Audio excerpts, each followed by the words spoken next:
자, 학번원 사회에서 야심차게 추진하고 있는 팟캐스트, 아직 이름도 안 정해진 방송 2부 시작합니다. 박수요 갑자기. 1부에서 안 하다가 2부에서 이제 좀 익숙해졌어요. 이제 좀 적응이 됐어요? 네. 이제 좀 긴장이 풀렸어. 아이고, 그냥 아까 그냥 너무 얘기들 많이 해가지고 정신들이 하나도 없는 것 같은데, 자, 심기일전에서 2부 들어갑시다. 이거 너무 오래 하면 안 되니까 우리 짧게. 네.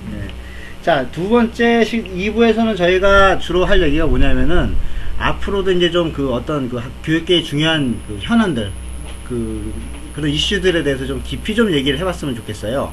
그러니까 뭐 짧게 단신들 얘기하는 것도 좋지만, 교육계의 아주 중요한 이슈 중에 하나를 찍어가지고 우리가 그 얘기하는 게 되게 좋을 것 같아요. 그래서 저희가 우선 첫날 우리가 첫 번째 이슈로 중요하게 얘기할 것 중에 하나가 뭐냐면은, 사실은 이 문제는 저희가 지난 그 독서 토론에서도 한번 얘기가 나왔었던 거고, 또 아직까지도 얘기가 계속 되고 있어요. 바로 국공립대학교 네트워크입니다. 국공립 통합 네트워크. 국공립 통합 네트워크. 국공매라고 하죠. 국공립대 통합 네트워크. 통합 네트워크. 이게 그 민주당에서 얼마 전에 그 검토하겠다라고 이제 살짝 한마디 하는 바람에 다시 한번 이슈가 됐었죠. 근데 이게 뭐 또 근데 처음은 아니에요. 2007년도인가 그때 아마 한번 또 얘기가 됐었어요. 근데 이제 그때도 그렇고 지금도 그렇고 똑같은 양상이 어떤 거냐면, 뭔가 정치권에서 이 국공립대 통합 딱 한번 이 운을 띄우자마자 득달같이 서울대 폐지론이다 이걸 해가지고 이제 막 엄청난 그 언론에서 여러 사람들이 막 기사를 써가지고 막 공격을 하는 거죠. 그래서 지난번에도 그랬고 이번에도 그렇고 바로 또 쏙 들어갔어. 그래서 민주당에서 더 이상 얘기 안 해. 조중동이 아주 그 선봉에 서가지고 이 얘기만 나오면 그냥. 근데 이 문제에 관련해서는 조중동만이 아닙니다. 오마이뉴스에서도 심지어 오마이뉴스에서도 서울대 폐지론이라고 비판하면서 주로 서울대 출신들이에요. 그 기사 쓴 사람들이 엄청난 집중 포화를 했어요. 오마이뉴스가 왜 그러지? 이게 바로 이제 오마이뉴스의 어떤 그 위치를, 어떻게 보면 정치적 위치를 잘 보여주는 거예요. 제가 볼 때는. 이제 혹자는 이런 얘기를 하더라고요. 그러니까 그 김동춘 교수라고 성공회대 그 교수가 예전에 이런 말을 했었대요. 저도 이제 다른 책을 통해서 봤는데, 그 한국의 어떤 그 진보적인 그 학자들 중에서 이 학벌 문제를 문제 삼는, 그러니까 학벌을 문제 삼는 아니냐가 사실은 그 진보의 어떤 척도다. 진짜 진보냐 아니냐? 진짜 진보냐 아니냐의 척도다라는 얘기를 한 적이 있어요. 그만큼 왜냐하면 소위 진보적이라고 얘기하고 생각하는 그런 먹물들조차도 자신의 갖고 있는 그 학벌에 대한 어떤 기득권, 이런 부분에 대해서는 별로 문제의식이 없거나 혹은 그렇죠. 옹호하려고 하는 그런 경향들이 강하다는 거죠. 그렇죠. 그 문제예요. 자, 그래서 뭐 그건 그렇고, 뭐 그 아저씨 좋은 말 한 건 알겠는데 뭐 좋은 얘기예요. 뭐 좋은 말 했는데, 그것보다도 우리가 진짜 그러면 이 국공립대학 통합 네트워크, 요게 정확히 뭔지 좀 건드려 봐야 되지 않겠느냐. 사실 이거 잘 모르는 사람들 많거든요. 저도 대강 감은 오는데 이게 정확하게 어떻게 돌아가는 시스템인지에 대해서는 잘 몰라요. 저는 그게 좋은 건지 나쁜 건지 진짜 잘 모르겠어요. 그렇죠. 뭘 어떻게 하는지를 잘 모르니까. 왜냐면 이게 아직 통제 안 돼 있는 그러니까 이 얘기만 나오면 들다같이 달려들어가지고 뭐 서울대가 없어진다고, 뭐 연고대가 서울대 된다 이런 얘기하면서 도대체 어떻게 돌아가지 된 얘기를 입을 뻥끗할 기회를 안 준단 말이야, 이 자식들이. 근데 이게 사실은 그 하나의 그 안이기 때문에, 그러니까 말하자면 그 어떤 진보 교육계에서 나온 이제 하나의 안인데, 이게 이제 뭐랄까 구체적인 어떤 그 논의 단계까지도 아직 못 갔기 때문에 사실은 제가 저도 처음에 이 내용을 좀 보면서 의아했던 게, 구체적인 부분에서는 일치가 안 된 부분이 여전히 많아요. 사실 그러니까 큰 틀에서만 어떤 안이 나온 상태고, 일종의 제가 볼 때는 하나의 아이디어 수준이지, 이게 구체적인 어떤 내용들까지 면밀하게 검토해서 뭐 논의를 해서 뭐 이렇게 나온 게 아니라서, 아마도 그런 측면 때문에도 여러분들이 아마 명확하게 잡히지 않은 부분이 있을 거예요. 그렇죠. 근데 게다가 저도 좀 찾아봤는데 그마저도 잘 정리해 놓은 어떤 글이 없어요. 보니까 거의 인터넷을 뒤져봐도 잘 나오지 않아. 그러니까 다들 그러니까 대충 어디서 뭐 통해서 무엇인가를 통해서 그냥 알고 있는 대략적인 그 이제 감을 이제 안을 가지고 막 얘기를 하는 거죠. 그러다 보니까 구체적인 부분에 있어서는 서로 일치하지 않는 부분도 많고. 아니 그래서 뭐냐고 도대체. 뭐냐고? 아 진짜 뭘 이렇게 귀여워. 경고. 왜 그런지 뭐야? 얘기하면 컴퓨터 되고. 경고해주네. 컴퓨터가 띵동하고 경고 내리잖아. 경고해주네. 그래서 뭐냐고 도대체. 그게 뭐냐. 그래서 저도 뭐 구체적인 얘기까지 다 하긴 어렵다는 얘기를 하기 위해서 한 거고요. 변명하셨죠. 일단 이제 큰 틀은 뭐냐 하면 이런 거예요. 하여튼 들어봐 좀 이제. 먹물들은 자, 하여튼 이게 뭐냐면 썰이 길어. 일단 단계가 있어요. 처음에는 뭐냐 하면 기존에 있는 국공립대를 서로 이렇게 네트워크화하는 거예요. 연결시키는 거예요. 그 연결시킨다라는 게 이제 구체적으로 뭘 말하는 거냐 하면 여러 가지 그 각 학교가 갖고 있는 대학들이 갖고 있는 교수진 그리고 그 학사 과정 그 프로그램들 이런 것들을 서로 교류할 수 있고 학생들 입장에서도 그 어느 국립대에 들어가든지 그 네트워크 안에 들어가 있는 포함되어 있는 어느 대학에 들어가든지 다른 대학의 또 수업도 들을 수 있고 그래서 이제 그 학점이 인정되는 이런 거죠. 그래서 1단계는 이제 그런 식으로 네트워크 한다는 거예요. 그리고 그 네트워크 안에 들어가는 방법은 전철을 깔아? 일종의 그 프랑스에서 하고 있는 그 바칼로레아라는 우리식으로 얘기하면 수능 시험인데 그게 근데 이제 활용하는 방식이 다른 거죠. 바칼로레아는 일종의 자격 시험이에요. 우리식으로 얘기하면 이제 뭐 운전면허증처럼 한번 딱 그 자격을 얻으면 뭐 그 해가 아니어도 뭐 평생 그 유효해. 그러니까 평생 그 대학을 갈 수가 있는데 아무 때나 갈 수 있는데 우리는 안 그래요? 그 안 되죠. 국공립대 통합 네트워크 안에 있는 대학은 어디든지 갈 수 있다. 원칙적으로. 다만 근데 이제 어느 부분에 이제 몰릴 수 있기 때문에 이제 지역 안배를 위시한 어떤 기준들이 물론 당연히 있는 거죠. 그래서 뭐 1지망, 2지망, 3지망까지 해서 이렇게 들어갈 수 있게. 그래서 이런 거예요. 그러니까 그 입학 자격고사만 패스를 하면 국공립대 통합 네트워크 안에 있는 어느 대학이든지 갈 수 있다. 그 안에는 당연히 평준화되어 있는 대학들이 들어가 있는 것이고 그 안에서는 서로 학점 교류되고 뭐 프로그램 교류되고 교수진도 교류되는 이런 방식으로 간다는 거죠. 그렇게 하면서 이게 2단계 그 다음에는 뭘 하냐. 근데 어차피 지금 한국은 국공립대의 비중이 30%밖에 안 돼요. 아 그런가? 이거는 전 세계에서 가장 낮은 비율이에요. 그렇죠. 우리가 뭐 미국 얘기하고 뭐 일본 얘기하는데 미국만 해도 국공립대가 무려 한 70%예요. 80% 가까이 돼.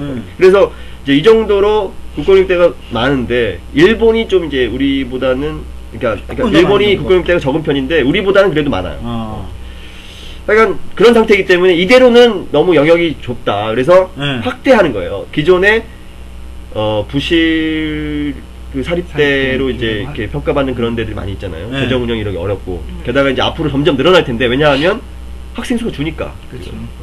아기를 많이 안 낳기 때문에 학생 수가 줄어서 이렇게 힘들어지고 있는 추세인데 그런 대학들부터 자꾸 유도를 하는 거죠. 국립 통합 네트워크 안에 들어와라. 그러면은 국가가 지원하는 사립대 형태로 포함시킬 수 있는 그러니까 거죠. 일단은 국공립대 안에서 학위라든지 수업이라든지 프로그램들을 교류를 하고 그렇죠. 거기서 이제 추가적으로 사립대로도 이제 퍼져 나간다. 그렇죠. 그리고 중요한 것은 이 국공립대 통합 네트워크를 졸업하면 공동학위가 나와요. 어느 대학이라는 게 표시가 되지 않는 뭐 예를 들면 무슨 국공립대 졸업자가 되는 거예요. 그냥 이름이 없어. 그래서 대한민국 국립대학교 졸업장으로 딱 그렇죠. 나오는구나. 그럼 어느 면으로서는 서울대라는 딱지가 사라지는 거는 같은 맥락이네요. 일단 이제 그 서울대가 그 안에 포함되느냐 아니냐는 이제 또 이제 하나의 또 하나의 논란인데요. 물론 처음에 나올 때는 당연히 서울대가 포함되는 걸로 생각을 한 거예요. 포함시키는 걸로. 왜냐하면 그 논거는 있죠. 또 뭐냐 하면 사실 우리가 지금 학벌 서열의 최정점에 서울대가 있는데 서울대를 그냥 두고 나머지 국공립대를 이제 네트워크 한다라는 것은 아무래도 좀 반쪽짜리가 되지 않겠냐라는 이제 우려가 있어서 포함을 시키는데 다만 어쨌든 초기에는 아무리 뭐 공동학위가 나오고 뭐 네트워크화 한다고 하더라도 기존의 서울대의 그 위상이 유지가 어느 정도 될 수 있기 때문에 과도기 당연하죠. 예. 서울대를 몰릴 가능성이 있다. 그래서 서울대 학부는 일단 분산시키고 그러니까 분산시킨다는 의미는 지역으로 이렇게 분산시킨다는 거죠. 그렇게 해서 현재 서울 지역에 있는 서울대는 학부를 뽑지 않는다. 학부생을 뽑지 않는다. 그래서 연구 중심으로 간다. 서울대는 기존의 서울대는 요게 이제 원래 그 안이에요. 오 괜찮네. 자, 그런데 이 정도만으로도 주로 서울대 출신들을 위시한 많은 사람들이 또 막 이렇게 서울대 폐지론이라고 이제 비판을 한 그 내용이 바로 요거예요. 요걸 가지고 이제 서울대 폐지론이라고 이제 한 건데 그러다 보니까 이제 또 다른 의견이 하나 또 나온 게 뭐가 있냐면 이렇게까지 문제가 되면 그리고 게다가 서울대 출신들이 우리가 다들 알고 있듯이 엄청나게 많은 그 사회 곳곳에 높은 위치, 지위를 이제 유지하고 있는 기득권 층임은 그렇죠. 분명하기 때문에 그들을 상대로 적으로 돌리면서 이 문제를 해결하기 너무 어렵다라고 생각하는 사람들이 또 있어요. 그래서 그 사람들은 서울대 그냥 빼고 하자 이렇게 주장하는 사람도 있어요. 근데 아직은 소수예요. 그런 사람들은. 이제 여러 가지 장단점이 있어요. 자, 그래서 일단은 서울대를 뭐 넣고 빼고는 뭐 그렇다고 치고, 그러니까 중요한 건 지금 서울대를 넣겠다 안 넣겠다는 게 이 핵심은 아니에요. 이게. 중요한 건 아니고. 근데 왜 이렇게 기냐고 서울대 얘기가. 그래서 이제 학위를 나누고 쪼개고 그다음에 사립대 중에 부실 사립대들도 같이 흡수를 해서 크게 해서. 그러니까 부실은 시작이고요. 부실 사립대부터 시작해서 왜냐하면 제일 뭐랄까 유도하기 쉬운 대학들이니까. 그렇지만 이제 궁극적으로는 굉장히 넓은 범위로 기존의 사립대들을 이 네트워크 안에 포함시킨다라는 게 이 목표인 거죠. 이러면 이게 좋네요, 이게. 뭐 이렇게 좋아 보이는데 이제 문제는 이제 비판하는 사람들은 이렇게 얘기하죠. 뭐라고? 아무리 그 사립대들을 포함시킨다고 해도 연고대를 비롯한 소위 그 서울 지역의 명문이라고 불리는 그런 사립대들은 이 안에 들어갈 것이냐 안 들어갈 것이고 안 들어가지. 그렇게 되면은 결국은 그런 학교들이 일종의 귀족 학교 같은 형태로 끝까지 이제 살아남을 거 아니냐. 그래서 오히려 더 그 어떤 양극화 문제를 유발하지 않겠냐 뭐 이런 이제 비판을 또 그렇죠. 하는 분들이 많이 있어요. 그러면 이제 중요한 거는 뭐냐면은 국공립대학 통합 말도 이렇게 길어. 국공립대 통합 네트워크. 국공립대학 통합 네트워크를 통해서 하나의 만들어졌단 말이에요. 그럼 이제 이 학벌 문제를 해결하기 위해서 이게 또 만드는 거 아니에요? 그렇죠. 그러면 물론 이제 학벌 문제만은 아니에요. 여러 가지 문제를 해결할 수 있어요, 이걸로. 그럼 이제 그 장점들도 이따가 한번 얘기를 해요. 근데 그 실체적으로 나타나는 가장 큰 문제가 이 네트워크 안에 들어와 있는 대학들과 그다음에 이 안에 들어오지 않은 이 학벌을 추종하는 이 싹둑머리 없는 자식들, 싸학들. 얘네들하고 이제 이 대립이 벌어지게 될 텐데. 그렇죠. 그러면 이 상황에서 그러면 이 국공립대학교 통합 네트워크가 생존하기 위해서 뭐가 있어야 될 거 아니에요. 그렇죠. 국가 지원이 중요한 거 아니에요, 이러면? 그러니까 뭐가 있어야 될 거 아니에요. 뭐가 있냐 이거지. 지금까지 이제 나와 있는 것만 얘기를 하자면 사실은 뭐 여러 가지가 될 수 있을 텐데 기존에 있는 얘기만 가지고 얘기하면은 일단 이런 게 있어요.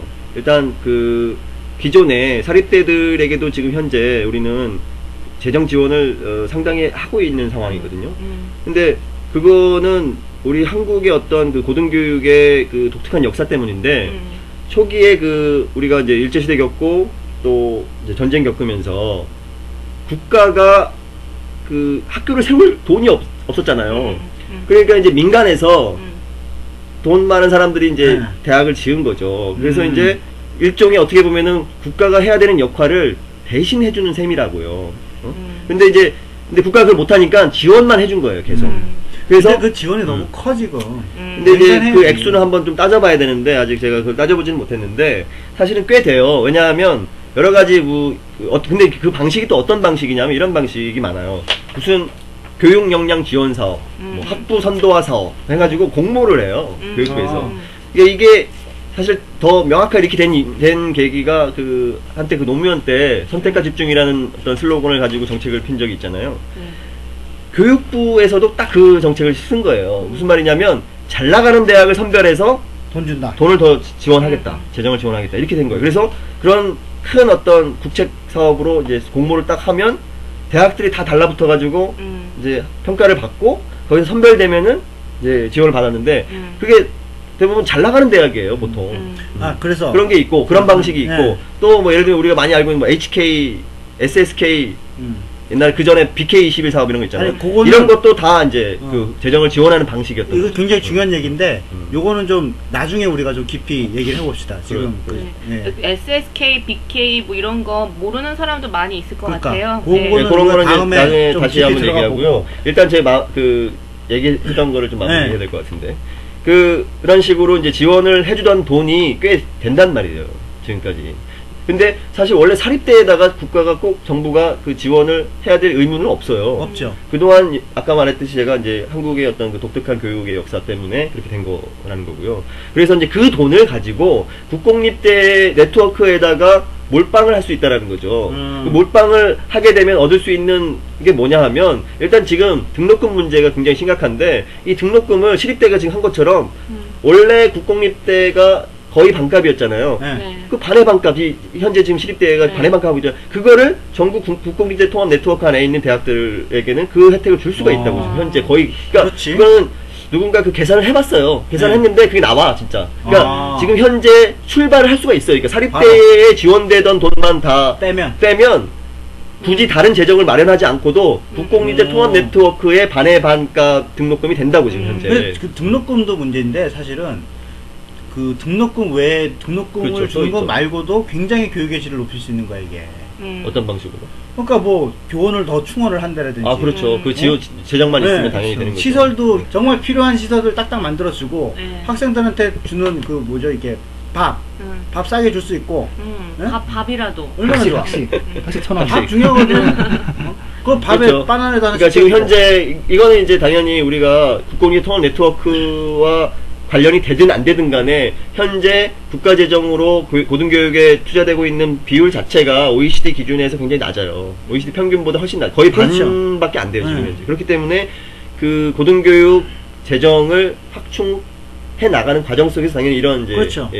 것들을 할 수가 있고요. 또 하나는 이제 또 중요한 게 뭐냐면은 아무리 뭐 교육의 질이고 뭐고 얘기해도 지금 현재 학생들한테 제일 중요한 문제 중에 하나가 바로 취업이잖아요. 근데 취업 문제를 이제 어떻게 또 할 수 있느냐 하면 이게 이제 국공립대는 대부분 이제 지역별로 이렇게 안배가 되어 있는 상태이기 때문에 이 상황에서 그 국공립대 통합 네트워크의 출신자들의 경우는 그 지역의 지자체라든지 그 뭐 지자체를 비롯한 여러 가지 관공서의 이 공무원 채용 시 그리고 공기업 채용 시에 일정한 비율을 할당을 한다든지 해서 가급적이면 그 지역의 국공립 통합 네트워크 대학 출신의 출신자들을 채용하는 방식으로 하고 그 외에도 당연히 지자체와 중앙정부가 계속적으로 그런 공적인 일자리들을 확충해 나가는 확산해 나가는 방향으로 간다면 등록금도 굉장히 싸고 그리고 취업도 어느 정도 보장이 된다면 분명히 메리트가 있지 않냐라는 거죠.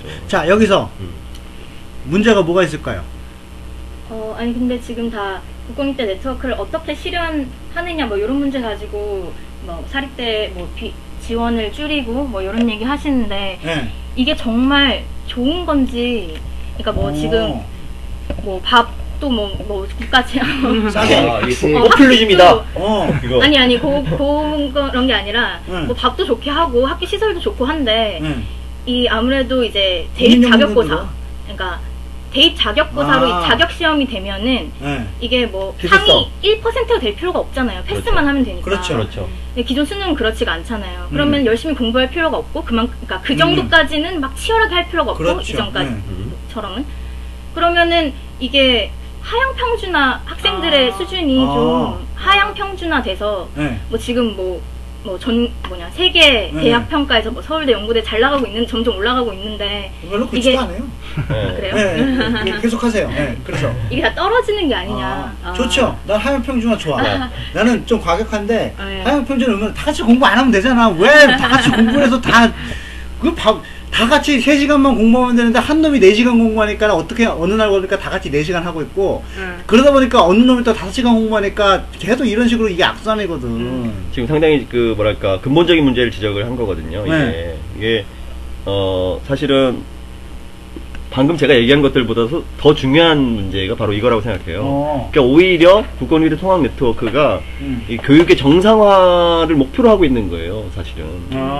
근데 그거를 이제 혹자는 하향 평준화라고 이제 그러니까. 부르는데 그게 왜 그렇지 않는지를 이제 얘기를 하자면 이런 거죠. 지금 현재 엄청나게 그 중고등학교 학생들이 많은 시간을 지금 공부에 투자를 하고 있고 그 외에도 그것도 학교로도 안 되니까 이제 사교육까지 받아가면서 이제 하고 있는데 사실은 사교육이 너무 심하고 이게 문제라는 건 지금 대부분이 다 느끼고 있는 거잖아요. 이거 투자가 아니고 공부에 착취당하고 있다고 생각합니다. 뭐 그렇게 당연히 우리는 그렇게 생각할 수 있죠. 그래서 자 근데 그렇게 공부를 해서 과연 이 친구들이 정말 우수해졌느냐. 그렇죠. 자, 이걸 한번 따져볼 필요가 있어요. 맞아. 굉장히 중요한. 근데 이제 되게 재밌는 게 뭐냐면, 저도 대학에서 교육을 담당하고 있는 사람이지만, 주로 제가 또 담당하고 있는 학년이 1학년이거든요. 그리고 저뿐만 아니라 다른 이제 선생님들하고도 이제 얘기를 이제 들을 수가 있는데, 이공계 쪽은 제가 확신할 수 없어요. 그쪽은 뭐 또 다른 논리가 있을지 모르겠지만, 적어도 인문 사회 계열에서는 명확하게 제가 이렇게 얘기할 수 있는데, 사람들이 이렇게 얘기해요. 그 선생님, 다른 선생님들도. 도대체 이 친구들이 뭘 배우고 오는지 모르겠다. 고등학교에서 뭘 배웠는지 모르겠다. 나도 그랬어. 왜냐하면 이게 그렇다고 해서 제가 그걸 폄하하고 싶진 않아요. 그들이 그 중고등학교 때 공부한 걸 가지고. 그렇지만 방향성이 전혀 다르기 때문에 나타나는 현상이라고 저는 얘기하고 싶은데 이런 거죠. 중고등학교 때는 어떤 정보들을 지식이라고 우리가 부르는 그런 정보를 잘 습득해서 그걸 가지고 시험을 잘 보기 위한 교육에 아주 최적화되어 있는 방식으로 지금 하고 있는 거예요. 근데 막상 대학에 딱 와서 하는 교육이라는 게 어떤 거냐면, 주로 이제 교양 과목들을 듣는단 말이죠. 그렇죠. 저도 이제 교양을 담당하고 있고. 근데 교양 교육에서 제일 중요시하는 게 뭐냐면, 자기 사유예요. 자기 사유. 자기 스스로 생각하는 법. 그리고 자기 그 생각을 표현하는 법. 이런 것들이 제일 중요한 그 교육의 어떤 목표예요, 사실은. 그 속에서 당연히 창의성도 나오고, 뭐 비판적 사고, 막 이런 게 이제 포함되어 있는 거죠. 그러니까 이런 거를 하는 데에는 지금까지 열심히 지금 하고 있는 이 중고등학교 교육이 그닥 거의 효과가 없거나 오히려 반하기까지 한다라고 얘기할 수 있어요. 왜냐면 자기 생각할 겨를을 안 줘. 달달달달 배워야 되니까. 그 시간을 안 주니까. 근데 요즘 좋아졌나 봐. 나는 대학교 때는 별 차이가 없었거든요. 교양이. 그냥 또 외워서 써야 되는 거야. 내가 그래서 되게 짜증났었거든. 그런 문제들이 또 있죠. 물론 학교 때보다 못하기도 했었어요. 물론 제가 지금 얘기하는 이 사례는 아주 훌륭한 수업을 얘기하나? 조직화돼 있고 굉장히 특수한 건 아니지만 어쨌든 좀 새롭게 뜨고 있는 뭐랄까 프로그램을 인문학과 어떤 그 교양 교육에 대해서 굉장히 뭐랄까 투자를 많이 하고 있는 그리고 고민을 많이 하고 있는 그 대학의 사례이기 때문에 그 대학에서도 봐도 이제 문제가 이렇다라는 거죠. 요 깔때기 되는 거지. 아니 근데 그러면 기존 고등학교 국영수 이런 지금 과목들의 내용에 문제가 있단 말이에요? 아니죠. 그 수업 내가 보기에는 나도 그 과외를 해보면 과외를 해봤으니까 해보면 받아본 거예요? 아니면 나도 사교육의 최일선에서 나는 그 사교육으로 나는 내 학비 다 된 사람이에요. 사실은 여기서 고백하는데 나는 사교육으로 우리 누나들 학비도 되고 내가 다 된 사람이에요. 근데 희한하게 그런 게 있어요. 아마 그 지금 저 수영 씨도 그 애들 가르치니까 아마 그걸 알 텐데. 내가 학교에서 공부를 할 때 하고 내가 남을 가르칠 때 하고 이해의 수준이 달라요. 정말 남을 가르치게 되는 순간부터 수학이 너무 재밌는 거야. 와, 세상에 이렇게 재밌는 학문이 있었구나. 선생들이 앉아서 달달달 외우고 이거 시험에 나와 이거 해야 되라고 해서 막 했었는데 왜 어느 한 새끼가 나한테 이거의 원리는 이렇게 되는 거고 이거를 전체적인 흐름을 봤을 때 이런 식으로 된다는 이런 거대한 그림을 그려주지 못했냐는 거지. 그런 그림을 그릴 시간이 없었죠. 없으니까. 내용이 너무 많으니까. 네. 나 당연히 시험 봐야 되거든. 언제 그거 애들한테 그 그림 그리라 하고 있어. 그러니까 거대한 그림. 왜 도대체 방정식에서 함수에서 이게 쭉 연결이 되는 건지를 모르는 거예요. 그냥 그때그때 외우는 거지. 그렇죠. 그러니까 이런 것들이 다 지금 그렇구나. 교육의 어떤 지금 예를 들면 교과서가 문제가 있다든지 어떤 교육의 어떤 내용이 완전히 문제가 있는 게 아니에요, 사실은. 좋은 점도 있어요. 그거는 어떻게 보면은 우리가 뭐 고유하게 만든 것도 아니고 어떻게 보면 이제 전 세계적으로 비슷한 프로그램들이 어느 정도는 그렇죠. 공통점이 있는데 과연 그것을 그 목표에 맞게 원래 그 프로그램의 목표에 맞게 하고 있느냐 없느냐의 문제인 거죠. 사실. 맞아요.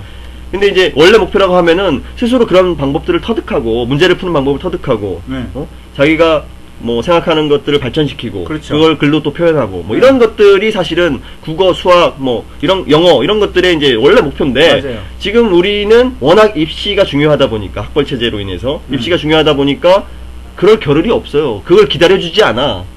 그 자기가 스스로 방법을 터득하고 뭐 표현력을 늘리고 이런 그런 시간을 주질 않는다고. 오히려 빨리 시험 문제를 푸는 게 제일 중요하니까. 그러니까 사실은 수학은 내가 해보면 그거 알아요? 수학은 제일 중요한 게 뭐냐면 문제를 많이 푸는 게 아니야.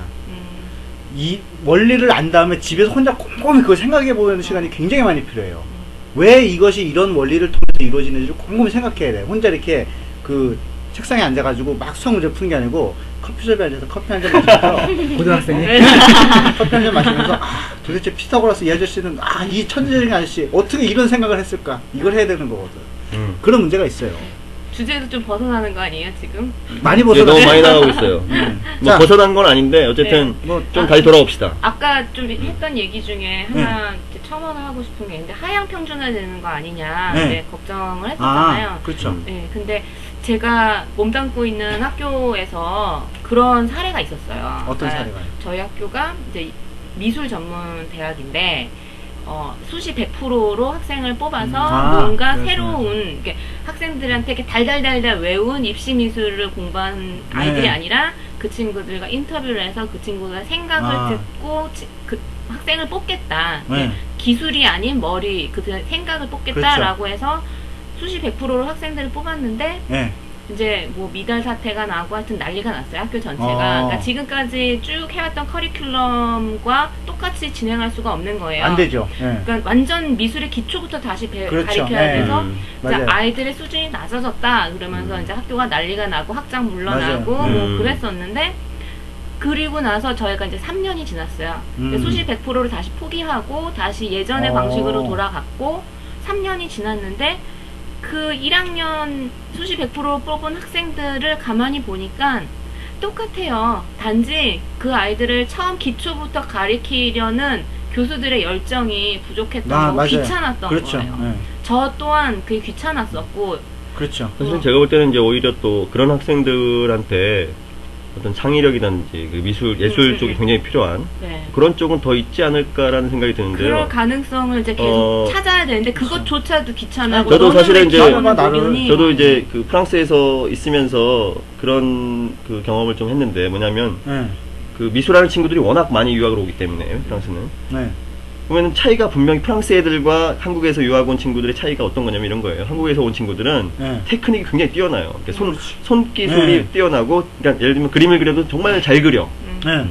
근데 제 친구 중에도 미술하는 친구가 있었는데, 그 프랑스 친구가 있었는데, 그 친구는 그림 진짜 못 그려요. 네.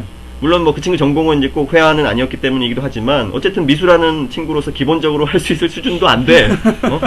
근데, 이런 거죠. 근데, 그 친구가 갖고 있는 어떤 뭐랄까 그 내용, 그렇지, 그렇지. 예술적인 감각에 있어서 단순히 어떤 그 표현하는 방식이 아니라 그 어떤 그 철학적이라고 할 수 있을 법한 어떤 혹은 미학적인 이런 감각은 훨씬 더 뛰어나고 그렇죠. 한국 학생들의 경우는 그림은 잘 그리지만 그들이 만들어내는 그 작품들에 있는 어떤 그 뭐랄까 내용적인 측면, 깊이 있는 측면 이런 부분들은 환경이 좀 떨어지거든요. 그렇죠.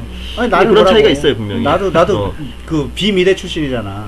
그리고 이제 얼마나 잘해. 뭐 수시 얘기가 나와서 그런데 반성하는 줄 알았어요. 저도 그 대학에서 이제 교육을 담당하다 보면은 이런 측면이 분명히 차이가 있어요. 어떤 거냐면 요즘에는 이제 수시의 비율이 좀 있잖아요. 상대적으로 많이 늘어난 편인데 수능하고 다른.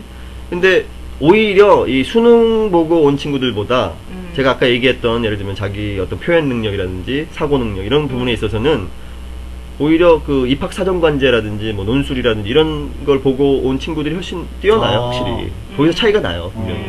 그러면 이제 그 오케이 뭐 하향 평준화 얘기는 사실은 그걸 어떻게 바라보느냐에 따라서 다른 얘기일 수 있어요. 어떤 기준으로 평가를 하느냐. 그러니까 예를 들어서 능력을 이런 차이죠. 아까 저분이 아까 말씀하셔서 40대의 감성을 가진 20대 이 사교육의 최선봉에 서서 그 프락시 역할을 하고 계시는 분이 그 학교 하향 평준화 얘기를 하셔서 마침 제가 어저께 찾아온 얘기를 봤는데 그 타임지에서 선정하는 2011년, 2012년 세계 대학 랭킹에서 한국대학 같은 경우에 3개가 올라가 있어요. 53위에 포항공대, 93위에 카이스트, 124위 서울대. 3개밖에 없어요. 그렇죠. 200위 안에 3개밖에 없는 거예요. 그리고 심지어는 그 S를 뺀 KY 얘들은 근처도 못 가고 있는 거야, 이 새끼들은. 어디서 깝치고 지랄이 아주 그냥 까불겠어.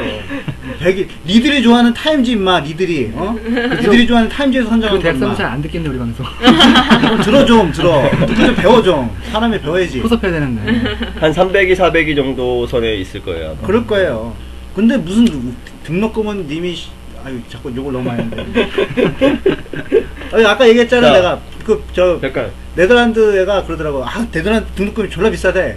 야 씨발 얼마나 비싼데 난 한 1000만 원 한 줄 알았어. 1년에 200만 원이래. 얘네 장난치나 이게 지금.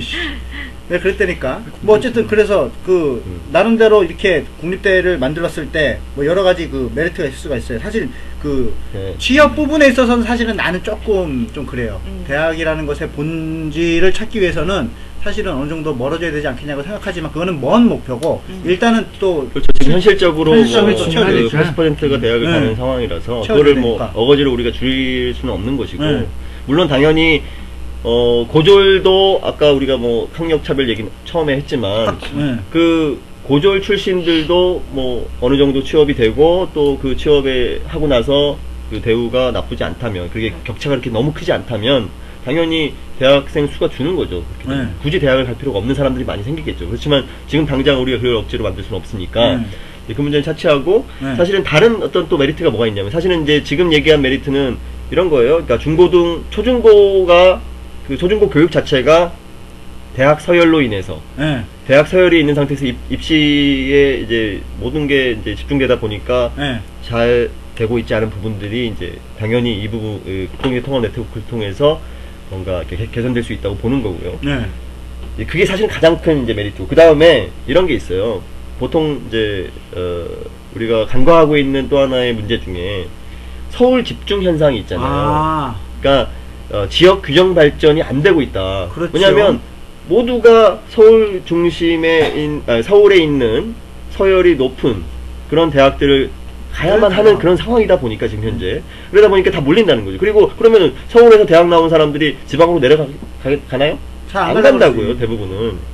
그러니까 서울이 계속 집중되고 당연히 지금은 경기도까지 포함해서 계속 집중되는 이 현상을 이제 해결할 수 있는 방법으로서 이제 연관이 되는데 어떻게 되냐면 그 지역별로 그 어떤 거점 대학들을 육성을 하는 거죠. 이 네트워크 안에서. 그래서 그 대학을 나오면 그 지역에서 아까 제가 말씀드린 그 취업과의 연동 속에서 이제 취업이 어느 정도 될 수 있는 그런 가능성들을 높여주면 굳이 서울로 몰리지 않게끔 만들어줄 수 있는 그런 또 메리트가 있죠 이게. 그런데 이건 이 새끼는 무슨 저 어디야 우면산 거기다가 무슨 뭐 지어놓고 뭐 미친 새끼 하던 거 보면 뭘 줬는데요? 거기 무슨 그 삼성 연구단지 뭐 져가지고 이제 뭐 몇만의 뭐 인재들을 뭐 이제 모아서 뭘 할 수 있다고 이런 개소리 하고 있는 거 이게. 그 전에는 그러니까 거기다 져야 된다는 거야. 지방엔 안 된대. 삼성에서. 왜냐면은 인재들이 다 서울에 있기 때문에 우리는 서울에 져야 된다는 거야. 그래서 야 인재들을 데리고 나갈 생각을 해야지. 인재들 더 끌어줄 생각. 하여튼 이거는 하여튼 반동이야 보면 하여튼 확실한 반동이야 이게. 자.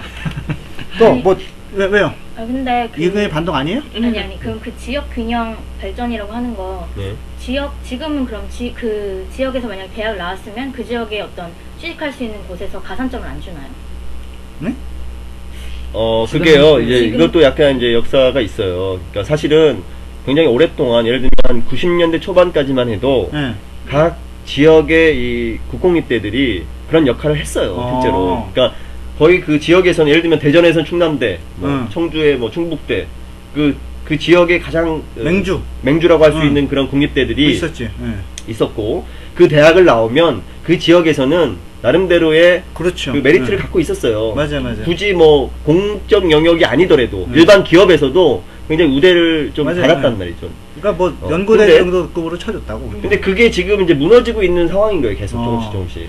거의 다 지역에서도 거의 다 무너졌어요 지금. 그래서 지역에서도 여전히 서울 출신들을 뽑고 싶어요. 지역에 있는 뭐 기업이나 이런 그 뭐 관공서에서도. 그렇죠. 그렇게 되다 보니까 당연히 서울로 다 몰릴 수밖에 없는 거죠.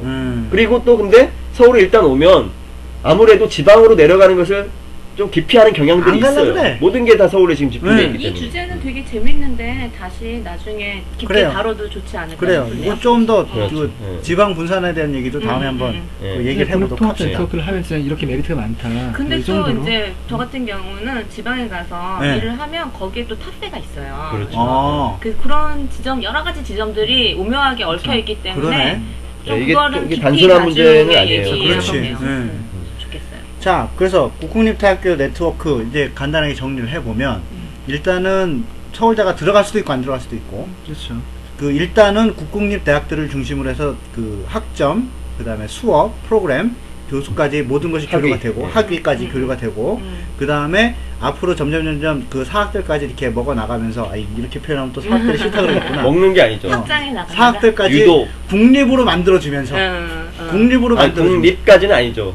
이미 국공립대 네트워크는 세워진 학교이기 때문에 그게 이 이름이 있어요. 그게 정부 지원형 사립대. 오케이 알았어. 어쨌든 그러면 어쨌든 학위는 그래도 그 국공립대학교 네트워크 안에 포함되어 있는. 그럼 학위는 그러니까 그렇죠. 학생들한테 국립대학에 학위를 수여를 해줄 수 있는 기회를 주면서 그래서 확장을 해 나가고 그와 동시에 이 안에서 다양한 그 지금 현재 사학에 지원되고 있는 막대한 돈을 국공립대학 통합 네트워크로 돌림으로 인해서 교원도 충전하고 교육의 질도 높이고 학생들한테 보다 저렴한 가격에 좋은 교육을 할 수 있고 그 다음에 내가 아까 얘기가 안 나왔는데 이렇게 받은 학생들을 대상으로 약간 어느 정도는 그 어떤 그 사회적 역할을 시킬 수가 있어요. 제가 그 중요한 얘기를 하나 빠뜨렸는데 사실은 가장 첫 번째 나와야 되는 얘기가 바로 이 교육의 공공성 확대예요. 그렇죠. 사실은. 바로 그러니까 그거거든. 이 국공립 통합 네트워크라는 게 그 흐름 속에서 나온 대안이라고 봐도 이제 되는 거죠. 그러니까 공공성을 확대해야 되는데 기존에 제가 아까 얘기했듯이 사립대 비중이 굉장히 높고 그러다 보니까 각자 그냥 자기가 성공하기 위해서 공부하는 걸로 그래서 그 비싼 돈을 내더라도 어쨌든 투자를 하는 거고 그 수혜는 나 혼자 받는다. 이런 관점으로 그동안 교육을 이제 대하고 있었다면 그게 아니라 더 나은 사회를 위해서는 오히려 돈이 없더라도 왜? 공부를 할 수가 있고 능력 있는 사람들 공부를 할 수 있고 공부를 하면서 그것을 사회가 이제 보장을 해주고 그 대신 또 당연히 그런 과정을 통해서 공부를 하게 되면 당연히 그 사람도 나 자신만을 위한 공부가 아니라 우리 사회 모두를 위한 그런 공부가 될 수밖에 없다라는 거예요. 그러니까 어떤 교육의 성격을 근본적으로 변화시키는 거예요. 일단 뽀대 나잖아. 내가 공부해서 나를 위해서 사는 게 아니고 뭔가 이렇게 그 기여한다. 공동체를 위해서 뽀대 나잖아. 얼마나 좋아. 거기다가 이제 추가로 여러 가지 그 이점 중에 우리가 장점들을 정리하고 있었으니까 거기다가 이제 취업 문제에 있어서도 어느 정도 이제 그 지금 얘기는 안 나는데 사실은 그 위원회 소지가 약간 있어요. 근데 그거는 다양한 방법으로 해가지고 할 수는 있어요. 얼마든지 방법이 있다고 봐요. 예를 들어서 지방의 그 각 대학들하고 지방의 산하 단체들이나 기관들 사이에 산학 연대를 해가지고 MOU 같은. 예, 그런 식으로 해가지고 해줄 수도 있는 거고 방법은 다양합니다. 그렇지. 그래서 이제 일단 그 국공립대학을 나온 학생들을 대상으로 이렇게 어느 정도 취업도 좀 할 수 있는 길도 열어줄 수가 있고 뭐 이 정도까지 이제 그 장점들이 있다고 정리가 됐다면 그럼 이제 단점도 한번 얘기를 해봐야죠. 어떤 문제가 있을 수 있을까? 없나? 단점이라기보다는 어떤 좀 한계는 있죠. 한계. 예, 그렇죠. 예. 일단은 우리가 사실 그 생각을 해야 돼요. 이 학벌 체제라는 게 지금 현재 우리가 가지고 있는 이 학벌 체제라는 게 굉장히 견고하고 그리고 이게 또 누구 뭐 극소수의 사람만 그냥 수혜를 보고 나머지는 다 피해만 보는 그런 문제도 아니에요, 사실은. 그러니까 학벌 서열대로 쭉 보면은 다들 나름대로는 자기보다 높은 그 서열에 대해서는 컴플렉스를 가지면서도 아닌 사람들 출신 대학 사람들 보면은 또 약간 또 이렇게 자기의 어떤 기득권을 또 유지하는 이런 측면이 있거든요. 그래서 어떻게 보면 이거는 거의 모든 사람들이 공모하고 있는 그 시스템이에요, 사실은. 근데 뭐 물론 이거는 뭐 비단 그 학벌 시스템만 그런 게 아니라 많은 사회 문제들이 그런데 마름을 다 두고 있잖아. 그러니까 그렇기 때문에 이게 사실 일거에 하나의 대안을 가지고 단기간에 완전히 해소할 수 있는 문제는 아니다라는 걸 우리는 전제로 깔고 있어야 된다는 거죠. 근데 이제 지금 기존에 나와 있는 이 국공립 통합 네트워크 안에 한계라고 한다면 뭐가 있냐면 아까도 잠깐 언급됐지만 소위 서울 지역의 명문이라고 불리는 그런 사립대들이 과연 이 국공립 통합 네트워크에 들어올 것이냐. 사실은 제 개인적인 생각으로도 일단은 쉽지 않을 것이다라고 보거든요. 나 같아서 거의 뭐 10년, 20년이 지나도 끝까지 남을 그 사립대들은 분명히 존재한다. 있죠. 예. 이제 그렇다는 의미는 뭐냐면 실질적인 어떤 뭐랄까 그 모든 영역의 그 대학의 모든 대학의 평준화 이거는 불가능하다라는 얘기가 나오는 거죠, 사실은. 그렇지요. 자, 그래서 그런 한계는 있어요. 근데 다만 우리가 일거에 아까 제가 했듯이 일거에 모든 문제를 해결할 수 없는 그런 전제를 깔고 어쨌거나 그 평준화된 영역을 지속적으로 확대해 나갈 수 있는 아니라는 점에서 저는 메리트가 역시 있다라고 보는 거죠. 그러니까 굉장히 적은 영역으로 만들어 버리는 거예요. 그러니까 그 사립대의 영역을. 그래서 정말 극소수만 글로 가라는 거죠. 그러니까 근데 사립대들은 이렇게 할 수밖에 없을 거예요. 왜냐하면 기존에 지원되던 지원 재정을 국공립대 통합 네트워크로 다 가잖아요. 그럼 사립대 지원 안 하잖아요. 근데 나름대로 그러면은 사립대들은 또 경쟁을 해야 된단 말이죠. 그 국공립대 통합 네트워크와 경쟁을 해서 자기들이 뭔가 어떤 위치를 점유해야 되는데 게다가 심각한 재정난을 그러려면은 등록금을 더 높일 수밖에 없을 거라고 엄청 현실적으로 지금보다. 그렇죠. 그러면 이렇게 우리는 이제 생각할 수 있죠.